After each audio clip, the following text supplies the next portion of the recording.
नमस्कार, मेरा नाम के पांडे है और एक बार फिर मैं आपके सामने उपस्थित हूँ एक नया व्लॉग लेकर के। और अगर आपको ये व्लॉग अच्छा लगता है तो आप मेरे पोस्ट को सब्सक्राइब करें, लाइक करें और इसको और ज़्यादा लोगों तक पहुँचाएँ, आप बातें। क्योंकि जो इंडियन मैथोलॉजी है, जो हिंदुस्तान की पौराणिक संस्कृति है और जो हिंदुस्तान का पौराणिक समाज था, वो धीरे धीरे उसका ह्रास होता जा रहा है, कम से कम लोग उसको जानते हैं। तो आज हम बात करेंगे महाभारत की, और विशेष रूप से आज हम बात करेंगे कि किस तरीके से विदुर का देहावसान होता है।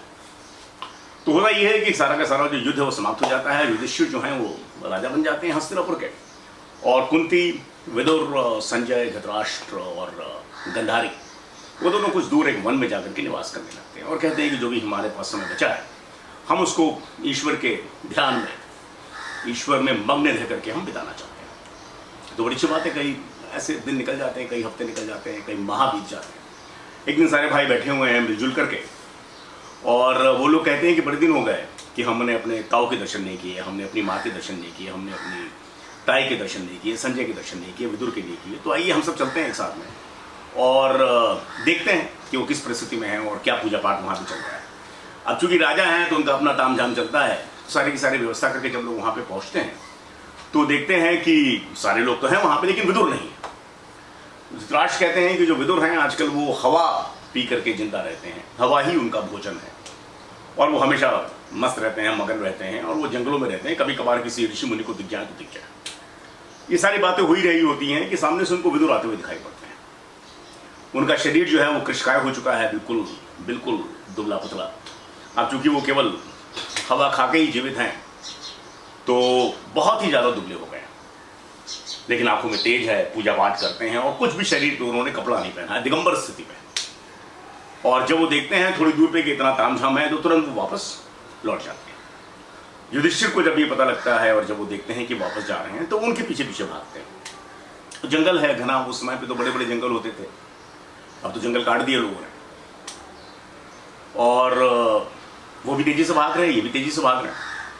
अचानक पीछे से युधिष्ठिर चिल्लाते हैं कि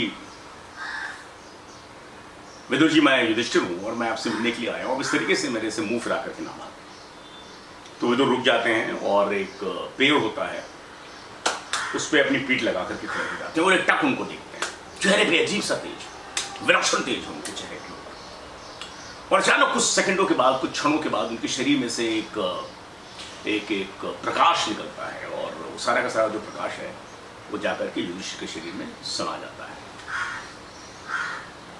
और युधिष्ठिर उनको बड़े गौर से देखते हैं, और कुछ समय के बाद उनको ये पता लगता है कि जो उनके प्राण हैं वो उनके शरीर से चले गए।